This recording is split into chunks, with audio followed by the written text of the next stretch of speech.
I hope that we kept your interest in that game right there. My goodness. Well, how disappointing to let the lead squander away. They shot 72% in the second half, a lot of layups, a lot of stuff where you could tell being down a man, meaning Joshua being out. Obviously, you kind of having Big Bear in there hurt us inside with our defense. I haven't seen him play yet. Apparently he hit his head. They say it's a mild concussion. They'll do all the tests on him tonight. We won't know anything till probably game time as to what his status will be for the game Saturday morning. I'm really happy we won the game. That's obviously the object of it. It was really hard in those last few minutes. You know, we had Lazarick threw the ball away on a 2-on-1 instead of just dribbling out the clock. I think we were up 6 when they took the ball out of bounds and we weren't even back yet. We were still stunned. We had thrown it away. Was it a 6-point game? And then Lazarick went, Gutierrez went coast to coast for a layup. But I thought Zeke did a good job making almost all his free throws down the stretch. The only one he missed was that last one that made a 3-point play. And I'm really excited that Reeve Nelson is the one that tipped that in. I haven't seen it yet. I just saw him run at the end. For him to get that tip, to not give up, to not quit, to run the floor and get that last play, that was exciting. Seems like we have good finishes against Cal here every once in a while. Hey, Coach, is this just a mark of a young team still learning how to close out games and win? Yeah, you know what? I'm not even going to watch this film until the next time we play them, other than the last play and Josh's play. But no question, and also being shorthanded. I mean, we were shorthanded without our, star freshman center, and that definitely had an effect on the game. I thought that Reeves had a fantastic game. I thought Honeycutt got us off to a great start. We're just running motion. The one turnover that, Tyler throws the ball away one-handed, Reeves isn't even looking for the ball. I mean, that's just not being, mentally intense enough. I mean, that's, stuff that, at the end of possession, we want to get the ball to point guard and run a ball screen for him. And Zeke finished on a number of them for us. So I thought, though, that Honeycutt really got us a good start with some big threes early. He hit a big three late in the game. And obviously, the whole hemorrhaging started when Malcolm missed the front end of 1-1. I think if he makes them both, we're up 13. Is that correct? Malcolm, when you're at the line, what's the score? 5:14 to go. 8 points. It was 8. It would have put us up 10. You were already up to what? Yeah, I thought it was 10. Yeah, we're up 10. He was going to put us up 12. He makes them both. He misses the front end. We came down, missed another free throw right after that. And missed free throws, hurt us. Missed free throws, and I'm just so grateful that we came out of this thing with a win. And we're excited to be where we are with 3 wins in a row. And assuming another key was right here.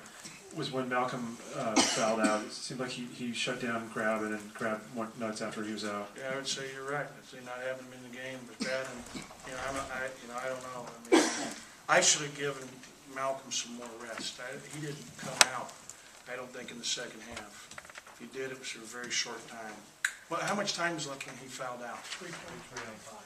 3:20. Crowd at 13:20.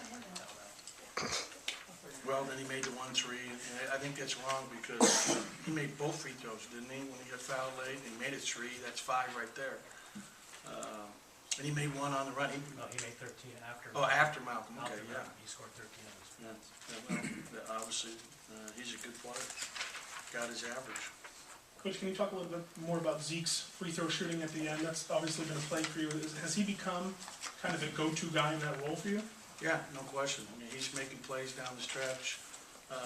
He's still got to learn time and score. I talked about the first half. We're up 9 with the ball. We had been up 11. We're up 9.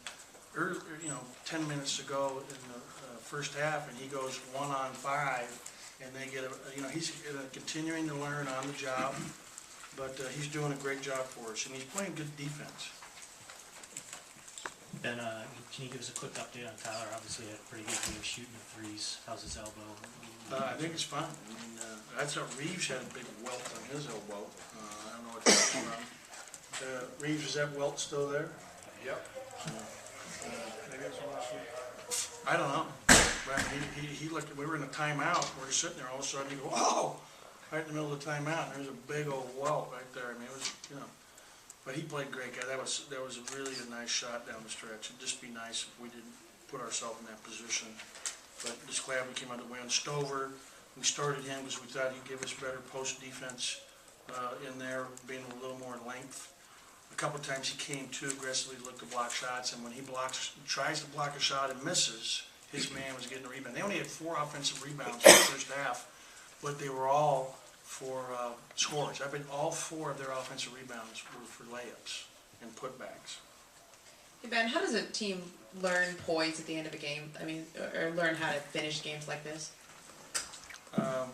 By doing it, you know, and we've been pretty good at that for the most part. We really have. You know, when it's a close game, or excuse me, we've had a lead in the last 5 minutes of a game. We haven't. I don't remember squandering a big lead. I mean, like this. I mean, what were we up by with 5 to go? And 4 to go. It was still double figures, Yeah, right? 14. Coach, you mentioned They that. just scored on us too easy. I mean, they're coming down there, and it was like we were giving layups. It's like we weren't even on defense. You know, you still got to get stops, and that's what we failed to do there late in the game. We outboarded them by 9. We only turned it over 13 times, which is pretty good for us. You know, we were 40% plus from the 3-point line.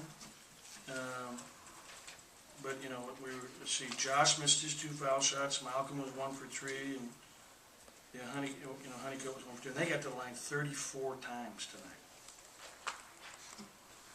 Coach, obviously, you know, Reeves was held scoreless in the last game. Did you have to talk to anything about his confidence, or did he seem, No. totally up at No, it?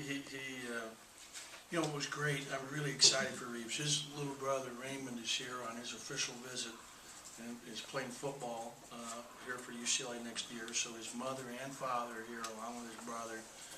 And so I'm just excited that he played so well. Mom, dad, little brother here. Is your sister here too? Okay. No, I don't think so. Okay. But it's just nice. It's nice for him to have family there and to do well. How do you guys keep this momentum going? You've had a couple of streaks this year, and then there's a little trough again. How do you build off of this and keep going? Well, we build a lot easier with a win, you know, and hey, we've got a quick turnaround. We don't know if Josh will be able to play or doesn't, you know, we've got to step up and win the game somehow. I know that SC played well tonight against Stanford, and you knew they would coming off 2 losses, and SC's very good. We know about that firsthand. I've watched Stanford on tape, and Stanford's a very good team. We'll talk about that more at 2 o'clock tomorrow after I've had more time. We'll have a conference call at 2 o'clock tomorrow for all of you. But, yeah, it's great for us to get that win, and we'll take it. Any other questions? John? I'll send an email out. I just didn't hear what time you said. 2 o'clock. 2 o'clock. Any other questions? Thank you. Thank you.